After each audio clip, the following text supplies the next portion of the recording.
मैंने कई बार कुरान पढ़ी है, तो उसमें जिस आयत का आपने जिक्र किया है उसमें आपने आधी आयत जिक्र किया है, अल तौबा की 5वीं आयत, जिसमें लिखा है कि जो गैर मुसलमान को मारो, साथ में घात लगा मारो, और जब तक वो नमाज कायम करें, जकात दें, तब उनको छोड़ दो, अर्थात मुसलमान बन जाएं तब छोड़ दो। और दूसरी बात ये थी कि 6551 की नंबर उसमें है, जिसमें लिखा है कि ऐ मुसलमानों, तुम ईसाइयों यहूदियों को अपना दोस्त मत बनाओ, अगर जो दोस्त बनाएगा वो उनमें से हो जाएगा। ये बात इंसानियत के खिलाफ मैं महसूस करता हूँ। भाई साहब ने सवाल किया कि मैंने जो आयत कोट की सूरह तौबा सूरह नंबर 9 आयत नंबर 5 की, वो आधी आयत कोट की, उसमें लिखा हुआ है कि उन्हें जब छोड़ दो जब वो नमाज कायम करे और ज़कात दे।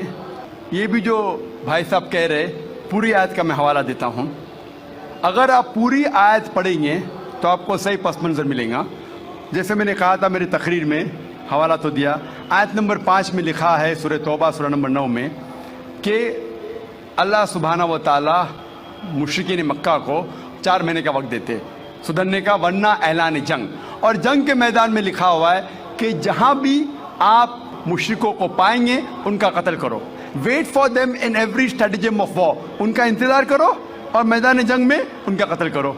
लेकिन अगर वो रिपेंट करे, मतलब माफ़ी मांगे, कई वजह है, अगर वो माफ़ी मांगे, नमाज पढ़े और ज़कात दे तो छोड़ सकते हैं, मतलब वो इस्लाम को कबूल करे, या वो सिर्फ अमन चाहते हैं।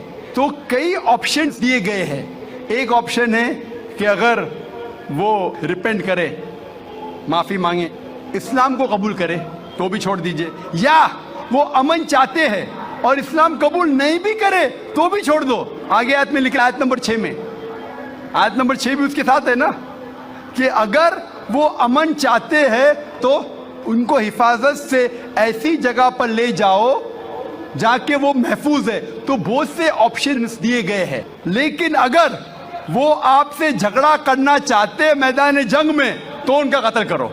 अगर झगड़ा करना चाहते तो कत्ल करो, अगर झगड़ा करना नहीं चाहते हैं, बोलते अमन चाहते तो छोड़ दो, अगर वो माफी मांगते, इस्लाम कबूल करते फिर भी छोड़ दो।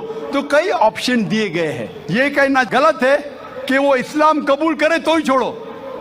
कई आयतें आपको कॉन्टेक्स्ट में पढ़ना चाहिए। फिर से आप सिर्फ एक पार्ट ऑफ द वर्स निकालेंगे और कोट करेंगे, लोग को फिर से गलतफहमी होती है।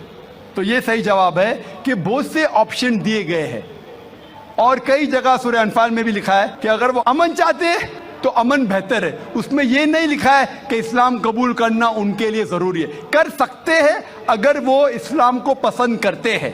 कुरान में लिखा है सूरह बकरा में सूरह नंबर 2 आयत नंबर 256 में 256, ला इक्राह फिद्दीन, इस्लाम में ज़बरदस्ती नहीं है। There is no compulsion religion, truth stands out clear from error. हक बातिल से अलग है। हक, truth is clear from error. जो हक की बात है वो गलत बात से अलहदा है। हमें हक पेश करना चाहिए। अगर वो कबूल करे तो अच्छी बात है, नहीं कबूल करे तो भी कोई बात नहीं। और कई ऐसे आयतें कुरान की, सूरह काफिरून भी है, सूरह नंबर 109, जिसमें लिखा गया है कि कह दो काफिरों से जो लोग इस्लाम को झुठलाते हैं, हम वो चीज़ की इबादत नहीं करेंगे जो आप करते हैं या जो आप चाहते हैं, ना आप उनकी इबादत करते हैं जिसको हम मानते हैं, ना हम आप जिसे कहते हैं उसकी इबादत करेंगे, ना आप करेंगे हम जिसे कहते हैं। लकुम दीनुकुम वलियद्दीन, आपके लिए आपका दीन, हमारे लिए हमारा दीन। तो हमारा फर्ज है कि सच्चाई लोगों तक पहुंचाओ। पहुंचाने के बाद अगर वो मानते हैं तो अल्हम्दुलिल्लाह, अच्छी बात है। नहीं मानते तो भी अल्हम्दुलिल्लाह, तो भी कोई बात नहीं, हमको सवाब मिलेगा। हमें हक बात करने का सवाब मिलेगा, चाहे वो माने या ना माने। तो हमारा फर्ज है कि अच्छी बातें करे, चाहे इंसान माने या ना माने। तो ये कई आयतों में आप पढ़ेंगे और पस मंजर में देखते हैं, कॉन्टेक्स्ट में देखते हैं, तो ये लिखा है। आप कुछ सेकंड क्वेश्चन पूछे थे, आपने कुछ और भी सवाल पूछे थे।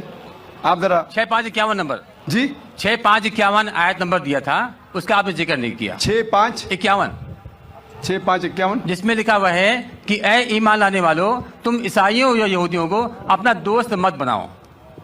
भाई साहब ने सवाल, ये आयत सीमित है या असीमित है? क्या ईसाइयों और यहूदियों को अपना दोस्त मत बनाओ। ये कौन सी आयत 6:5-51, लेकिन कुरान में लिखा हुआ है सूरह अल इमरान में सूरह नंबर 3 में 2 जगह लिखा है कि ये जो तर्जुमा कर रहे हैं कि यहूद और ईसाई को अपना दोस्त मत बनाओ, ये तर्जुमा सही नहीं है। सही तर्जुमा है कि do not make Christians and Jews your protectors in preference to believer. अगर आपके पास चॉइस है ईमान वालों के साथ और क्रिश्चियन और यहूद के साथ फॉर प्रोटेक्शन के लिए, जो लफ्ज तर्जुमा है दोस्त, friend is not a correct translation. It should be do not approach them for protection, मतलब अपने आप को प्रोटेक्ट करने के लिए बनिस्बत मोमिन मुसलमान के बदले यहूद और क्रिश्चियन की तरफ मत जाओ, ये लिखा है। उसका मतलब ये नहीं कि उनसे दोस्ती मत रखो, क्योंकि कई जगह कुरान में और आयतें आते, मिसाल के तौर पे कुरान मजीद में सूरह मुम्तहिना सूरह नंबर 60 आयत नंबर 8 में लिखा है कि Allah forbids you not from being just towards those काफिर, those non Muslims who do not fight your faith not drive you out of your home. Allah सुब्हाना व तआला आपको जस्ट रहने से मना नहीं करता उन गैर मुसलमानों के साथ जो आपके मजहब के खिलाफ लड़ते नहीं और आपको अपने घर के बाहर निकालते नहीं। और उसके आगे लिखा है, लेकिन जो गैर मुस्लिम, जो काफिर आपको आपके मजहब के लिए लड़ते हैं, आपको अपने घर से निकालते हैं, तो उनके पास मत जाओ प्रोटेक्शन के लिए, हिफाजत के लिए। तो अल्लाह की कई आयतें हैं, ये कहीं भी नहीं लिखा है, लेकिन प्रोटेक्शन के लिए, हिफाजत के लिए अगर आपके पास चॉइस है, पूरी आयतें क्या प्रेफरेबल, बेहतर है कि आप मुसलमान और मोमिन के पास जाइए बनिस्बत ईसाई और यहूद के पास। Hope that answers the question. नमस्कार साहब, जाकिर साहब, मैंने आपका प्रोग्राम बहुत बार टीवी पे देखा था। मेरा नाम गोविंद तिवारी है, मैं कॉलेज में प्रोफेसर हूँ। मैं जिस एरिया में रहता हूँ उस एरिया के आसपास कई मुस्लिम ऑर्गेनाइजेशन अपने स्कूल चलाते हैं, और उस स्कूल में स्टार्टिंग में जब प्रेयर होता है वहाँ पर न ही वंदे मातरम गाया जाता है। जब मैंने उनके प्रिंसिपल से पूछा कि आप ऐसा क्यों करते हो, आप वंदे मातरम भी नहीं गाते हो स्कूल में, तो कहते हैं वंदे मातरम में हिंदू है। और उनकी स्कूल में, कई स्कूलों में हिंदी भाषा ही नहीं है, हिंदी ही नहीं पढ़ाया जाता है। और उनके कहा ना देशभक्ति की कुछ भी पढ़ाने के लिए वे कतराते हैं। देशभक्ति के लिए आपके मजहब में किस तरह से डिफाइन किया गया है, ये जरा मुझे बताएंगे। भाई साहब ने एक सवाल पूछा है कि वो कई बार मेरे प्रोग्राम सुनते हैं टेलीविज़न पे, और कहा है कि एक इलाका है जहाँ कई मुसलमान स्कूल है, लेकिन वहाँ वंदे मातरम नहीं पढ़ाया जाता है, हिंदी नहीं पढ़ाया जाता है, क्या सही है? और आपके मज़हब में, इस्लाम में देशभक्ति के बारे में क्या कहा गया है? पहला सवाल कि मुस्लिम स्कूल में वंदे मातरम क्यों नहीं कहा जाता। हमें ये देखना चाहिए कि कोई भी गाना या कोई भी चीज़ आप कहते हैं उसकी मानी क्या है। आप जब वंदे मातरम पढ़ते हैं उसकी मानी है कि हम सिजदा करते हैं इस देश जो हमारी माता है, ऐसे कहा जाता है, और हम इसकी पूजा करते हैं। ये हमारे लिए शिर्क है, शिर्क है इस्लाम में, और गलत है हिंदुइज्म में भी। हिंदुइज्म में भी आपको इबादत सिर्फ करना चाहिए एक खुदा की, धरती की नहीं। तो हिंदुइज्म में भी गलत है, क्रिश्चियनिटी में भी गलत है, इस्लाम में ही गलत है। लेकिन आम हिंदू अपने मजहब को नहीं जानते, अपनी मजहबी किताबें नहीं पढ़े हैं, इसीलिए कोई भी आप गाना गाते हैं अगर उसके मानी खुदा के खिलाफ है, अल्लाह सुब्हाना व तआला के खिलाफ है, भगवान के खिलाफ है, तो ऐसा गाना गाना गलत है। आपने मुझे शुरुआत में नमस्ते कहा, नमस्ते, नमस्ते के क्या मानी है भाई साहब, आप बोल सकते हैं? नहीं पता क्या मानी है? माइक्रोफोन ऑन कीजिए जरा भाई साहब का। नमस्ते मतलब? मैं सर झुका के मैं आपको नमन करता हूँ। हाँ, सर झुका के आप मुझे नमन करता हूँ। नमन करता हूं। सर झुका के मुझे नमन करना शिर्क है, हराम है, प्रोहिबिटेड है। आप मेरे सामने भी सर नहीं झुका सकते, चाहे आप मुझसे मोहब्बत करते हैं, चाहे आप मेरी इज्जत करते हैं, फिर भी आप मेरे सामने सर नहीं झुका सकते। सर झुकाना चाहिए तो सिर्फ खुदा के सामने, अल्लाह के सामने, और मैं खुदा नहीं हूं। आप जानते हैं, आप मेरी इज्जत कर सकते हैं, मेरी बात जो मैं कहता हूं उसके ऊपर अमल कर सकते हैं, लेकिन आप मेरे सामने सर नहीं झुका सकते। इसीलिए मैं जवाब में आपको कहूंगा, अस्सलाम वालेकुम, आप पे सलामती हो, आप पे सलामती हो। आप समझे ना? मैं आपके सामने झुक नहीं सकता हूं। ये सिर झुकेगा तो सिर्फ अल्लाह के सामने, सिर्फ खुदा के सामने। तो आपने बड़प्पन में मुझे कहा, लेकिन अगर गलत चीज कहा तो मैं वापस से जवाब नहीं दे सकता हूं, क्योंकि मैं जानता हूं जो लोग नहीं जानते वो ऐसे हरकत कर सकते हैं। मिसाल के तौर पे, 1 महीना पहले मैं जब बॉम्बे एयरपोर्ट पे था तो एक औरत, हिंदू खातून, मुझे पूछी कि आप डॉक्टर जाकिर नाइक है? आयु डॉक्टर जाकिर नाइक? मैंने कहा जी हाँ। ओ, मैं आपका रोज प्रोग्राम देखती हूँ, मैं दुबई से 25 साल के बाद मुंबई में आ रही हूँ, 25 साल के बाद हिंदुस्तान में आ रही हूँ। उसकी सिर पे टीका था, हिंदू औरत थी, बोलती मैं आपके प्रोग्राम देखती हूँ और बहुत अल्हम्दुलिल्लाह तारीफ करने लगी। सारी तारीफ अल्लाह की है, मैं कुछ भी नहीं हूँ। और फिर कहने लगी कि मैं तुम्हारे पैर छूना चाहती हूँ। मैंने कहा कि ये गलत है, शिर्क है। तो बोले क्यों?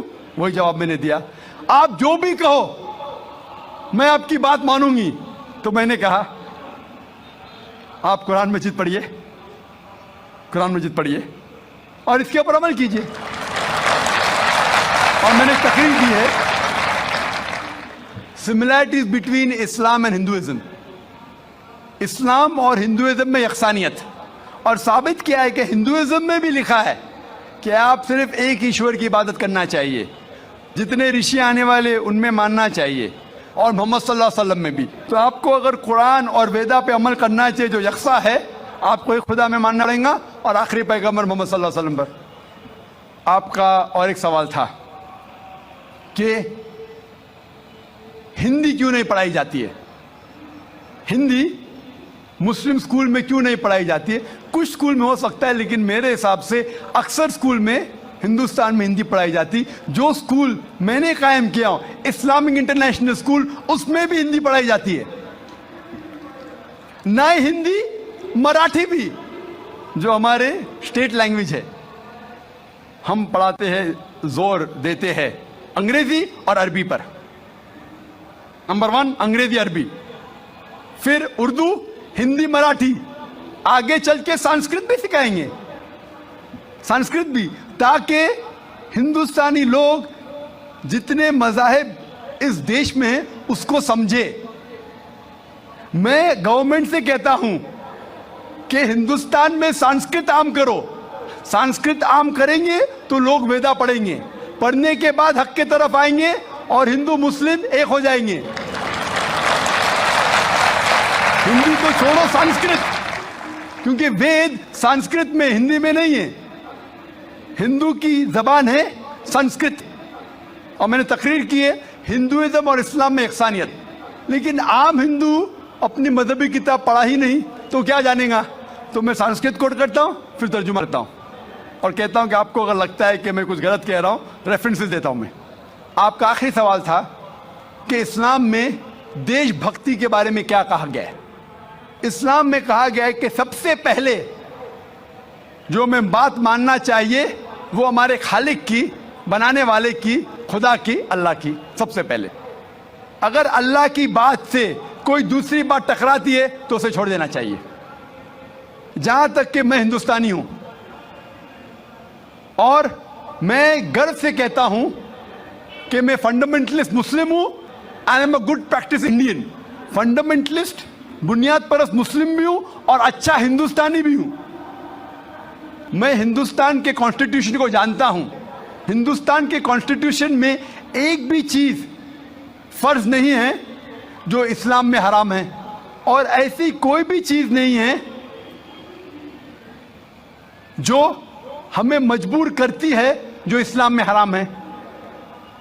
और हिंदुस्तान के कॉन्स्टिट्यूशन में, इंडियन कॉन्स्टिट्यूशन में ऐसी कोई भी हराम चीज नहीं जो इस्लाम में फर्ज है और इंडियन कॉन्स्टिट्यूशन में हराम है।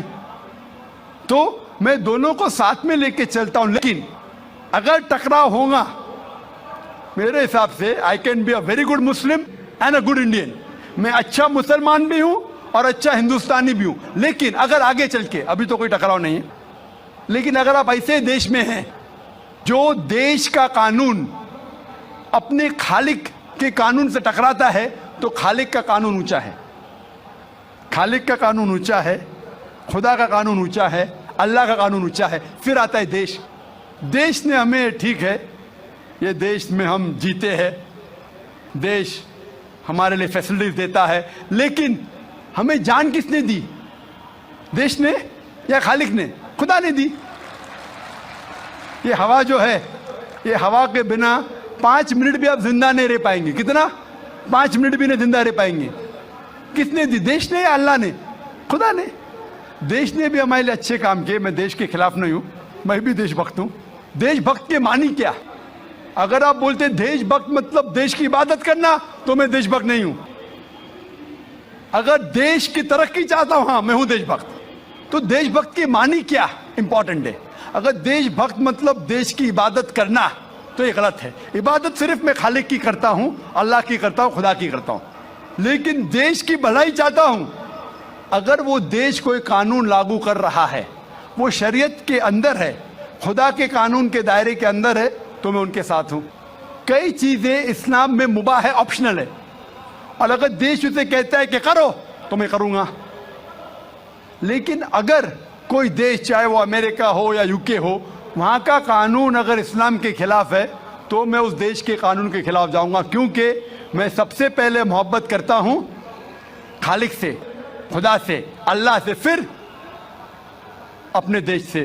तो जहां तक के देश का कानून खालिक के कानून से नहीं टकराता है, हमें उस कानून पे अमल करना चाहिए। और मेरे नजरिए से एक भी हिंदुस्तान का कानून मुझे मजबूर नहीं करता इस्लाम के खिलाफ। इसीलिए मैं कहता हूं, I am a very good practising Muslim, fundamentalist Muslim, at the same time a very good practising Indian. Hope that answers the question.